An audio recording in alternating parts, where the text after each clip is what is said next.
Assalamualaikum warahmatullahi wabarakatuh. Salam Kukar Pintar. Hai anak-anak, apa kabar semuanya? Mudah-mudahan kalian masih tetap dalam keadaan sehat dan masih tetap semangat untuk belajar. Masih bertemu dengan saya. Kali ini saya akan mencoba membahas mata pelajaran matematika kelas 9 semester 2, bab yang keempat, kekongruenan dan kesebangunan. Pada pertemuan yang kedua ini, saya akan mencoba membahas tentang kesebangunan bangun datar. Buku yang digunakan yaitu buku siswa kelas 9 semester 2 edisi revisi 2018 dari Kemendikbud yang bentuknya seperti itu. Tujuan pembelajaran yang akan kita capai setelah kalian nanti mengikuti pembelajaran ini, kalian diharapkan bisa mengidentifikasi beberapa benda atau bangun datar yang sebangun atau tidak sebangun. Yang kedua, peserta didik itu nanti bisa menyebutkan syarat-syarat dari kesebangunan. Baik, kita masuki yang pertama, itu perhatikan contoh-contoh gambar di bawah ini. Di sini ada beberapa contoh, nanti akan Bapak sampaikan di sini. Yang pertama adalah ini ada kardus. Ada kardus seperti itu, ada 3, bentuknya macam-macam. Apakah 3 kardus ini juga termasuk sebangun? Bukan. 3 kardus kado ini tidak sebangun, ya. Contoh berikutnya. Ini ada 2 bangun persegi. Yang pertama itu agak kecil, yang kedua agak besar, ya. Nah, sekarang perhatikan, jika ada 2 persegi bentuknya seperti ini, apakah ini juga termasuk sebangun? Iya, ini sebangun. Kira-kira ciri-cirinya apa sih 2 bangun itu katakan sebangun? Nah, sekarang berikutnya. Ada 2 bangun jajar genjang. Yang pertama kecil seperti itu, yang kedua agak tinggi. Apakah 2 jajar genjang itu juga termasuk sebangun? Bukan. Jadi 2 jajar genjang itu tidak sebangun. Sekarang untuk contoh berikutnya, ada segitiga siku-siku. Di sini yang pertama kecil, yang kedua itu agak besar. Tapi perhatikan di situ, itu segitiga siku-siku yang sama kaki, karena kakinya itu mempunyai panjang yang sama. Apakah 2 segitiga siku-siku yang sama kaki ini juga termasuk sebangun? Iya, benar sekali. 2 segitiga siku-siku yang sama kaki ini adalah sebangun. Nah, sampai di sini kira-kira sudah ada belum pemikiran apa toh sebenarnya 2 bangun itu dikatakan sebangun itu ciri-cirinya seperti apa? Ya, sudah tahu ya? Oke, lanjut. Perhatikan bangun di bawah ini. Nih, ada 2 trapesium. Sekarang pertanyaannya, apakah 2 trapesium di bawah ini sebangun?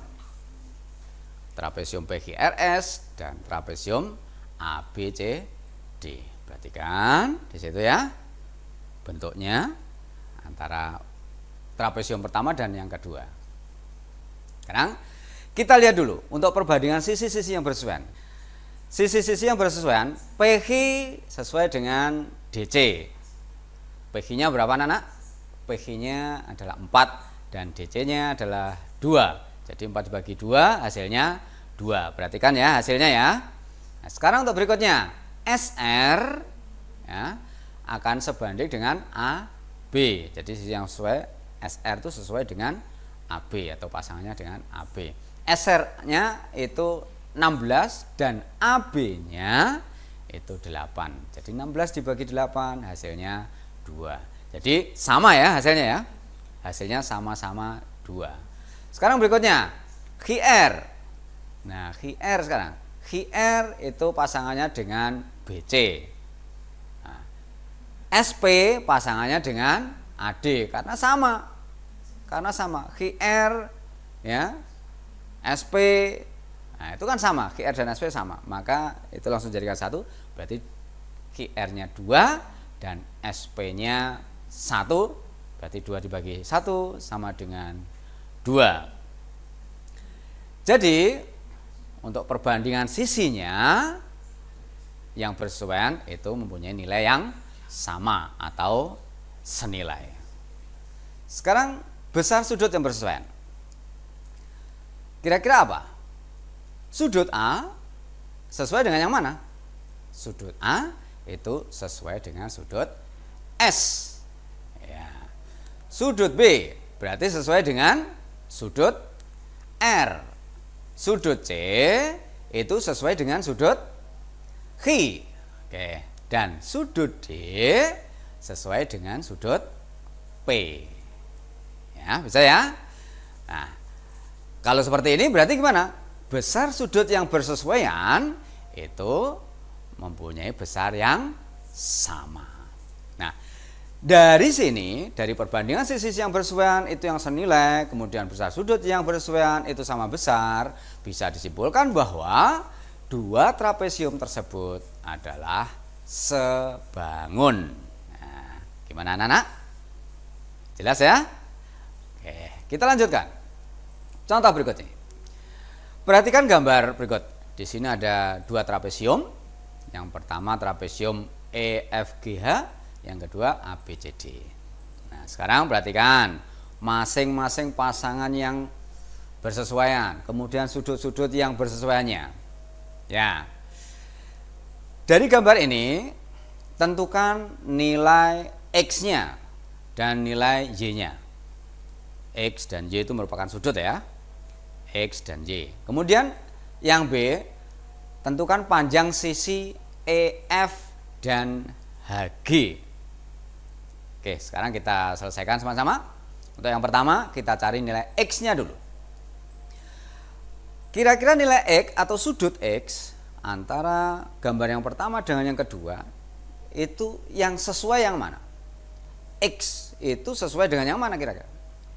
Oh iya, sudut X sesuai dengan sudut 22,6.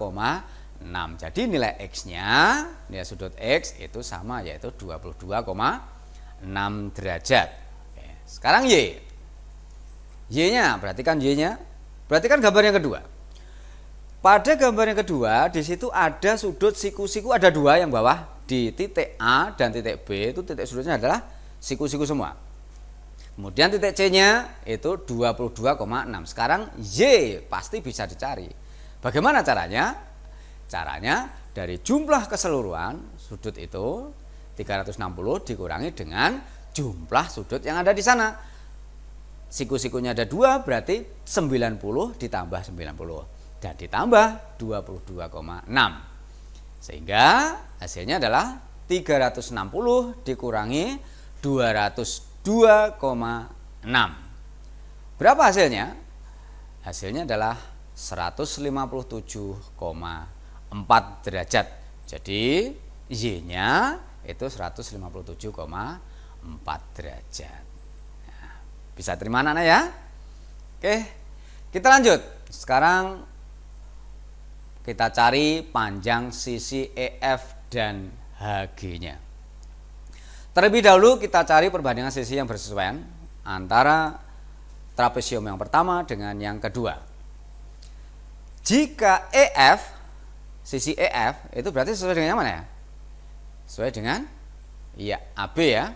EF sesuai dengan AB atau EF sebanding dengan AB. Kemudian FG pasangannya dengan BC.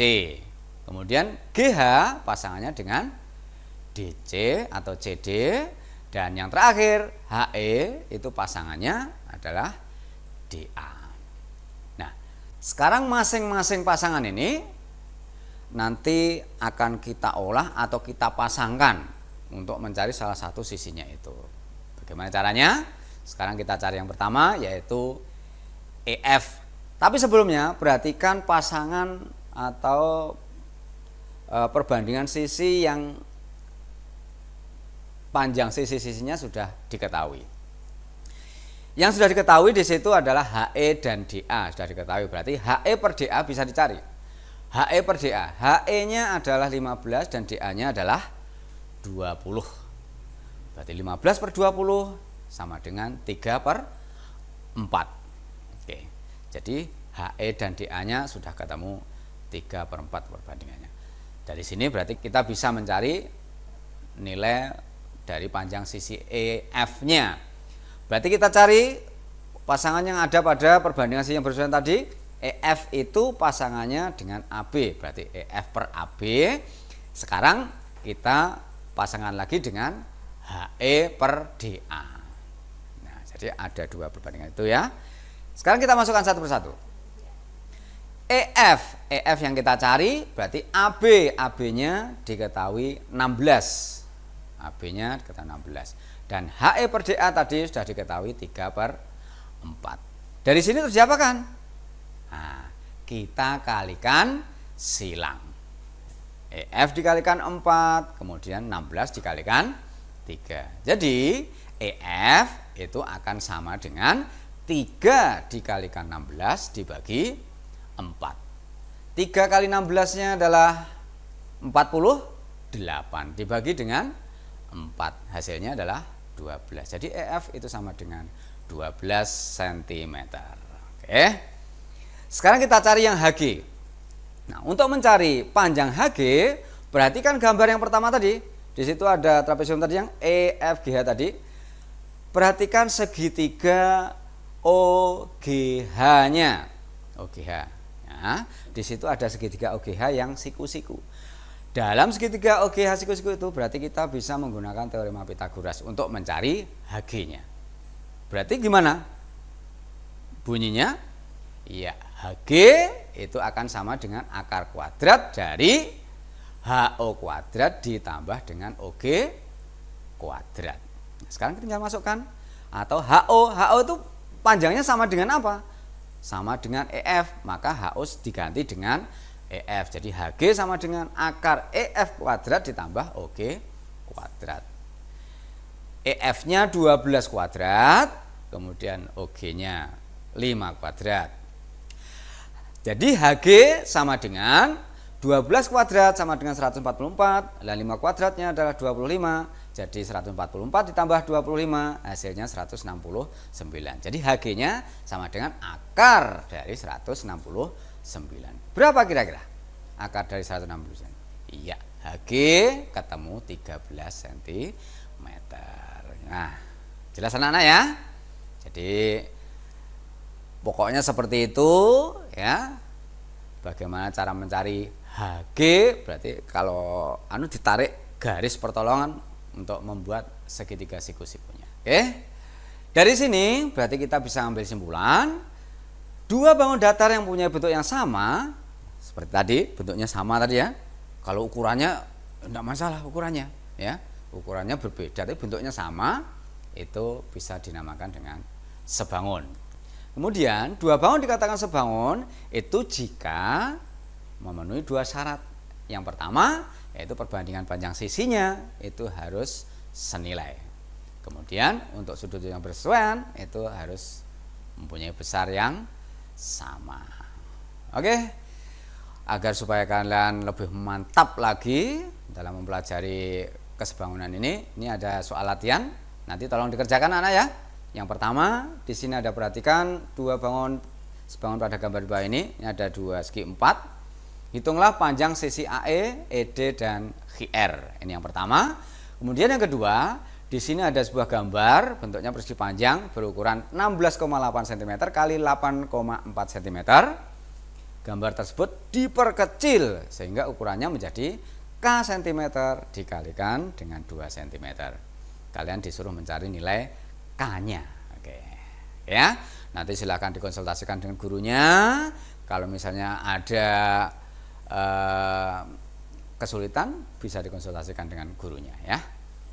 Oke, sampai di sini mungkin kalian sudah jelas semua dan Bapak akan mengakhiri. Mudah-mudahan dalam pertemuan ini bisa bermanfaat dan Bapak mohon maaf atas segala kekurangan. Bapak akhiri. Assalamualaikum warahmatullahi wabarakatuh. Salam Kukar Pintar.